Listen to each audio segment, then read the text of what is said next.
edisi Learning Journal part ke-11. Ini kayak udah part ke-12 Learning Journal minggu ini.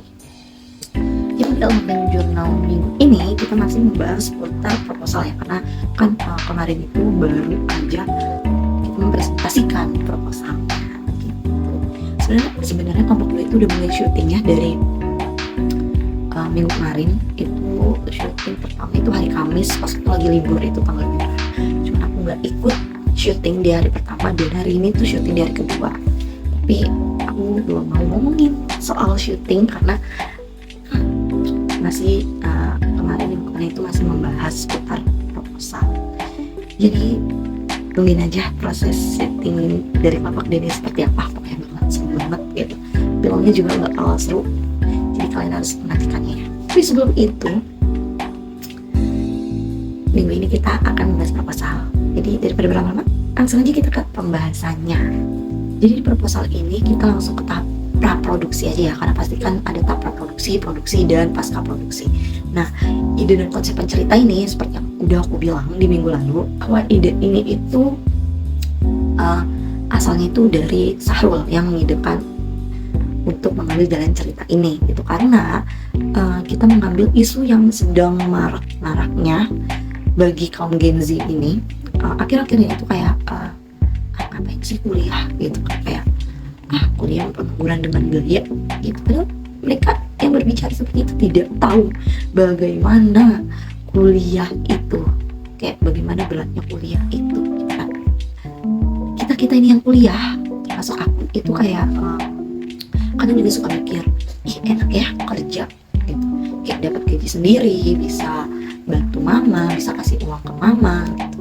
Sedangkan aku cuma menjadi beban gitu. Tapi aku sendiri juga tidak tahu bagaimana kehidupan seorang pekerja itu terjalin gitu, kayak kehidupan pekerjaannya seperti apa, mungkin lingkungannya seperti apa, kerjaannya seperti apa, bosnya seperti apa, itu juga aku tidak pernah terpikirkan gitu. Jadi kayak dari masing-masing kuliah dan pekerja ini kayak iri lah, mikirnya kayak enak ya kuliah, enak ya kerja, tanpa mereka tahu seberapa berat kuliah dan kerja itu.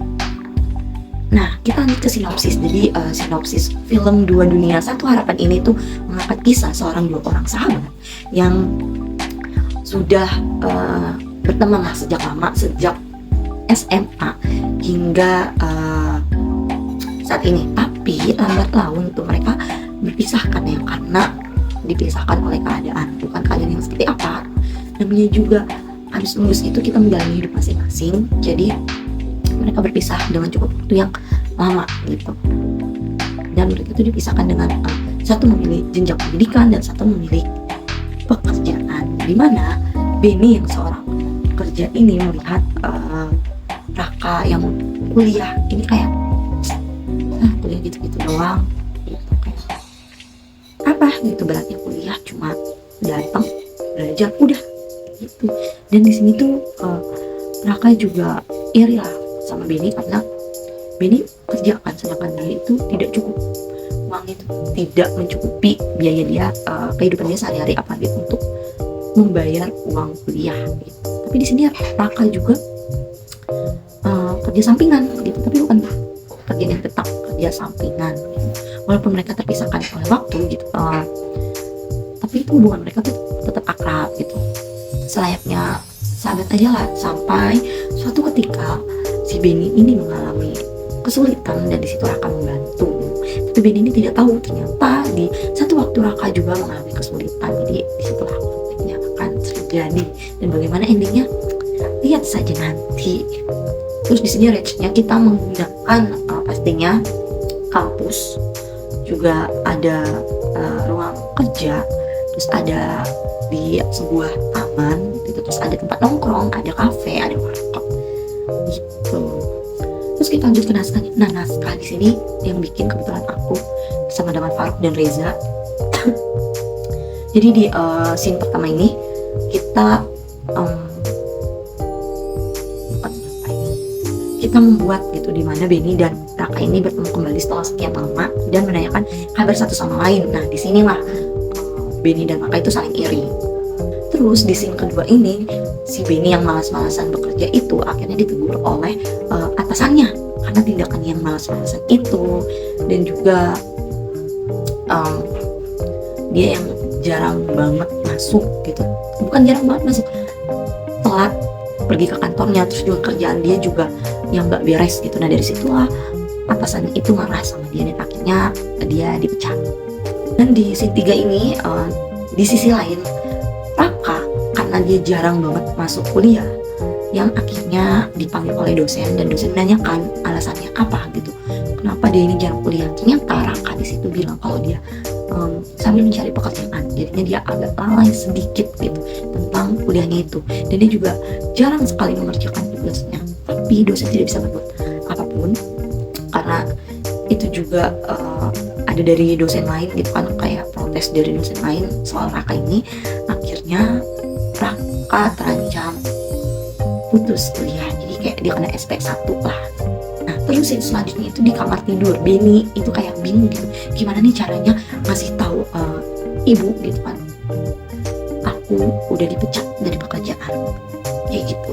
Karena kelalaiannya dia tuh takut banget buat ngasih tahu ibunya. Dan di sisi lain itu di kamar kosnya Raka itu kayak merenung lah dia gimana nih caranya biar dia nggak dikeluarkan gitu. Tapi karena mendapatkan feeling tidak enak kali ya, ibunya itu menelpon dia dan menanyakan bagaimana kabarnya dan bagaimana keadaannya. Karena mungkin feeling seorang ibu itu kuat ya. Di scene selanjutnya itu si Raka ini berangkat kuliah lah agak pagian gitu. Terus dia tuh benar-benar kayak bingung banget kan gimana sih caranya gitu untuk memperbaikinya. Jalan satu-satunya untuk memperbaikinya adalah dengan dia masuk kuliah terus-terusan kan sama tugas-tugas kuliahnya itu dikerjakan. Tapi di sisi lain dia juga harus bekerja untuk memenuhi kebutuhannya. Apalagi bentar lagi kan pasti libur semester, dan setelah libur semester itu dia harus membayar UKT gitu. Nah di sini tuh temennya Raka itu datang dan menawarkan pekerjaan. Ini tuh pekerjaan tetap lah yang gajinya itu lumayan, cuman Raka menolaknya. Dan di scene selanjutnya ini Benny yang pusing akhirnya memutuskan untuk menelpon Raka karena ya dia tetap mencerita lah gitu. Dan Benny cerita lah sama Raka dia dipecat karena apa gitu kan, terus dia selama ini udah ngelamar pekerjaan tapi belum juga dapat panggilan. Dan akhirnya Raka kayak inget kan dia tadi ditawarin pekerjaan tetap oleh temannya. Raka akhirnya menawarkan itu ke Benny dan akhirnya alhamdulillah Benny diterima dan kerjanya itu lumayan enak. Nah setelah beberapa lama di pertemuan terakhir mereka itu Benny yang tidak bisa menghubungi Raka akhirnya kayak telepon sendiri, pusing lah nih si Raka kemana gitu.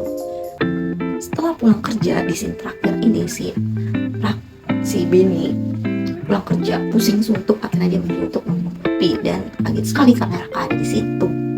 Dan disitulah Raka menceritakanlah apa yang terjadi sebenarnya olehnya. Di situ Benny kaget banget karena dia merasa bersalah banget, dia nggak tahu selama ini Raka tuh sesusah payah itu, sekerja keras itu untuk bisa tetap kuliah itu. Dia selama ini hanya iri aja.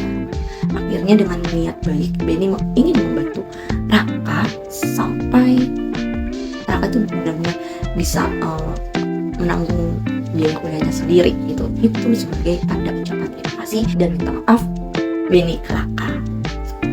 Dan untuk poster sebenarnya kita udah ada beberapa inian ya, beberapa konsepan poster seperti ini. Ini bukan konsepan poster, yang di proposal itu adalah konsepan pengantar karena tugas yang tugas membuat poster itu dia tidak membuat poster tapi bakal ada poster aslinya seperti apa nanti. Tapi aku tidak akan spillnya di sini, aku akan spillnya nanti kalau filmnya sudah selesai. Jadi sampai bertemu di proses pembuatan film Dua Dunia Satu Harapan minggu depan, dan nantikan filmnya. Bye.